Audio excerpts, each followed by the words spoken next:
Okay, so if you're putting all this time into TikTok, making videos, and you're just thinking, why aren't more people seeing this? Well, you're definitely not alone. It feels like hitting a wall sometimes, right? Yeah, absolutely. You've got the ideas, you're creating stuff, but getting that consistent growth, hitting the For You page reliably, Mm. it can feel like a total guessing game. And looking through all the source material we have, it seems like the problem often isn't the ideas themselves, but maybe the strategy or lack thereof. That's exactly what the sources suggest. It's less about just posting anything and more about strategic consistency, Yeah. intentional timing, understanding frequency. And the sources do mention resources like rapidboost.net, for example, as places that can help with analytics and figuring out that posting schedule, taking some guesswork out of it. Ah, okay. So it's really digging into the when and how often, not just the what. So this deep dive then is all about pulling out what these sources say about how often to post to really maximize your reach on TikTok, trying to cut through the noise. Exactly. Because you hear things like TikTok saying, post 1 to 4 times daily, but the source material makes it really clear. It's way more nuanced than that. Depends a lot on your audience, content quality, even how big your account is. Okay, let's get into it then. Why does posting frequency even matter so much on TikTok? We know the algorithm is king, but how does being consistent actually help you show up on the For You page? Right. Think of the algorithm as sort of constantly scanning for activity signals, yeah? And signals about what the audience likes. Mm-hmm. When you post consistently, you're basically sending a steady signal, hey, I'm here, I'm active, my audience engages. Uh-huh. And that regular signal helps the algorithm understand your content, understand who likes it, and makes it, more likely to push your videos out to the right people on their FYP. So if you're just posting randomly here and there, you're kind of starving the algorithm of information. Pretty much. It's like being in a conversation, but only chiming in every few days. You lose that momentum. People forget. And the algorithm itself kind of struggles to predict, okay, when's the next good post coming from this creator? Right. But then there's the opposite temptation, isn't there? Thinking, okay, activity, I'll just spam the platform, post constantly. The sources push back on that, right? Oh, strongly. Yeah. The idea that just more posts equals better results is a myth, according to this material. It actually highlights that flooding the feed with like low effort or low quality stuff can actively hurt you. Hurt you how? Well, it can dilute your message, for one. Yeah. It might even annoy your followers, the ones you already have. Huh. And it signals to the algorithm that maybe your content isn't super valuable, so it gets shown less. So it really comes back to quality over just sheer quantity. Precisely. Yeah. The source actually uses a great example. This skincare influencer at Chloe Marie. She was posting daily, but her engagement wasn't really growing. So she switched things up, cut back to just 3 really strategic, high-quality videos per week. Spent more time on editing, storytelling, the call to action. When what happened? A 40% increase in average engagement rate in just 1 month. Wow, 40% by posting less often? Yeah. Yeah, that definitely goes against the grain, but makes a lot of sense. It's not just about feeding the beast, it's about feeding it good stuff. Exactly. The algorithm seems to reward content that actually keeps people watching and interacting. 3 great videos are often way better than 20 so-so ones. Okay, so if just blasting content isn't the answer, what does the data suggest? Is there a sweet spot for how often to post? Does it change? Oh, it absolutely changes. And yeah, the source pulls some really interesting data from a 2023 Influencer Marketing Hub study. It breaks down frequency based on follower count, which kind of maps to different creator state. Okay, break it down for us. What did that study find? So for accounts just starting out, like under 10,000 followers, the study suggests that posting consistently, maybe 3 to 5 high-quality videos a week, usually gets the best results. Right. At that stage, you're still finding your voice, building that initial community, showing you're reliable. Trying to post daily right away can just lead to burnout. Yeah, 3 to 5 feels much more manageable when you're starting. Totally. Then, as creators hit that rapid growth phase, maybe they're between 10K and 100K followers, sometimes more things shift. Okay. The study found these creators often ramp it up. They might go to daily posts or even 7 to 10 posts a week. But it's not just posting more for the sake of it. They're building on the momentum they already have. Ah, so they've found what works, the audience is there, and now they're feeding that growth engine more consistently. Exactly. They're riding that wave. Yeah. And then you have the big players, major brands, top creators, maybe over 100K followers, often way higher. They might post 3 or 4 times a day. Wow, daily, Yeah. multiple times. Yeah. But, and this is the really important part, the source stresses every single one of those posts needs to deliver real value and offer variety. That takes serious resources, like dedicated teams. Okay, so the frequency really scales with your resources and where you are in your journey. It's not a magic number. It's about finding what fits your situation. Precisely. And even with these benchmarks from this study, the source is clear. The best frequency for you still depends on your niche, your content style, and crucially, when your specific audience is actually online and active. Your own analytics are gold here. Which brings us to consistency and timing. The source really seems to hammer home that posting at the same times on the same days is super important. Why is that predictability so powerful? The source calls it your greatest weapon for building loyalty. Think about it when you reliably show up, say, every Tuesday and Friday at 6 p.m., your audience starts to expect you. It becomes part of their rhythm. Like tuning in for a favorite TV show. I like that analogy. It's not just random content, it's an appointment. Exactly. And the source gives this great example. At The Budget Chef, he started posting his recipes super consistently, Monday, Wednesday, Friday, 6 p.m. sharp. Okay. And it wasn't just about views. He built an audience that knew when to look for him. Result. In just 3 months, his follower count doubled, and his saves and shares tripled.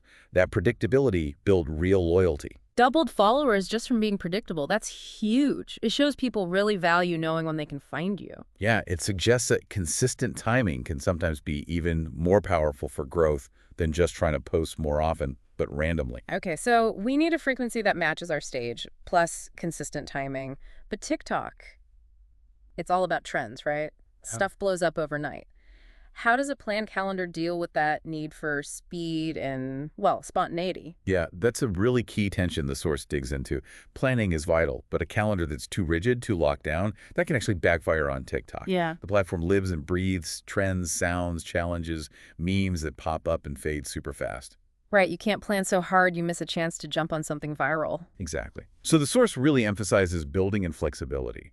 Your calendar shouldn't be booked solid. You need, like, bonus slots, or just the willingness to swap out a planned post for something timely that taps into a relevant trend. So, like, leave some gaps. Yeah, leave gaps or be ready to pivot.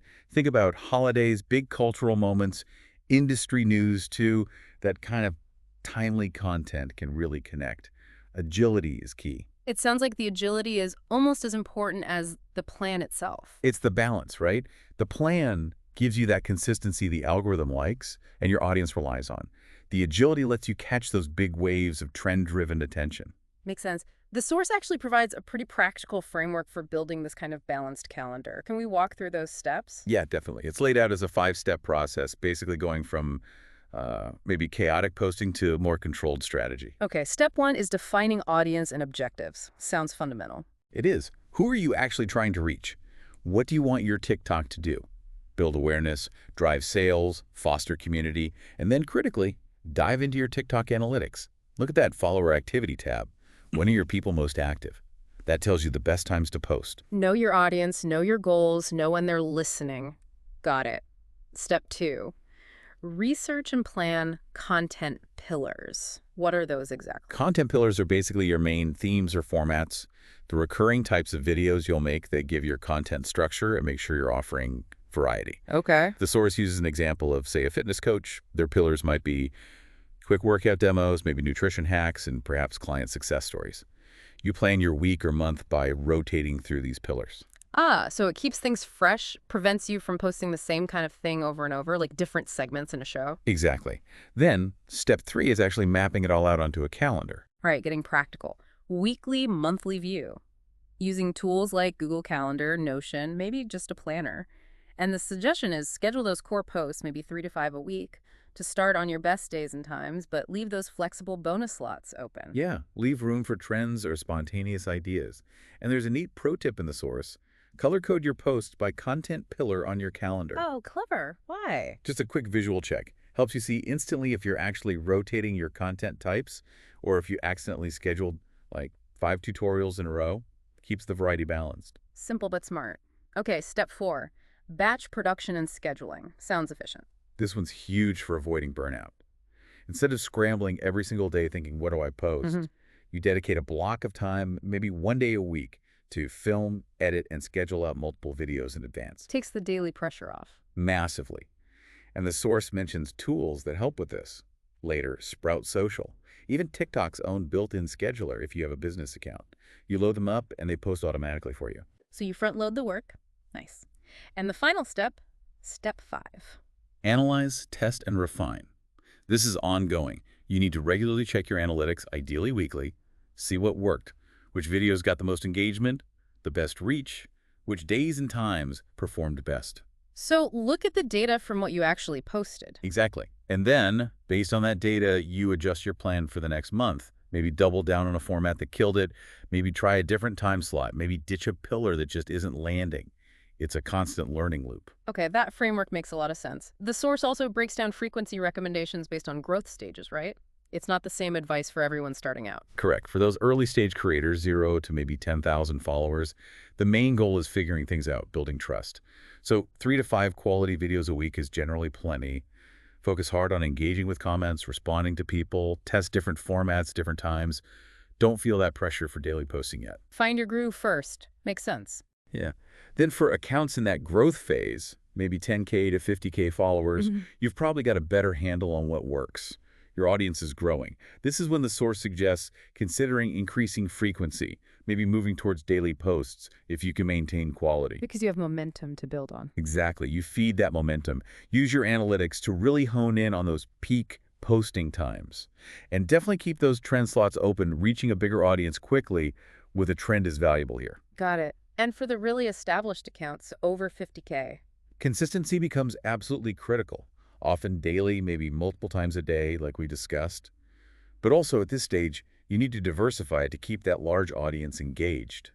Think live streams, longer form content, maybe Q&As, collabs with other creators, developing recurring series. You have to keep raising the bar and offering variety. Definitely. It's about maintaining that loyalty and interest at scale. The source had a really good case study too, didn't it? Botanical Bliss pulls it all together. Yeah, it's a great example. Small DIY skincare brand. Before using this kind of strategic approach, they were just posting whenever. Totally sporadic. No real plan. Sounds familiar for a lot of small businesses or creators. Very common.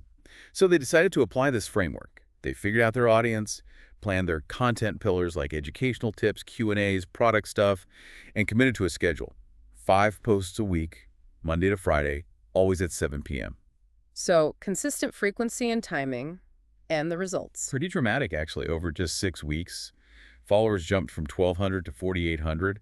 Average reach per video went up 180%. And website traffic from TikTok tripled. Wow. Just from implementing that structure based on the source's ideas. That's really compelling proof. It really shows that even if you're small, being thoughtful, consistent, and using your data to inform your calendar can make a huge difference. Okay, so the source also wraps up with a quick action plan summary, kind of the key steps and some pitfalls to watch out for. Yeah, the action plan is basically know your audience and niche. Use analytics. Define your 3-5 content pillars. Set an initial sustainable frequency. Start with 3-5 quality posts a week at set times. Batch create and schedule. Stay agile. Leave room for trends. Use the right sound hashtags. And review your analytics every month to tweak things. Put the framework into practice, basically. That's it.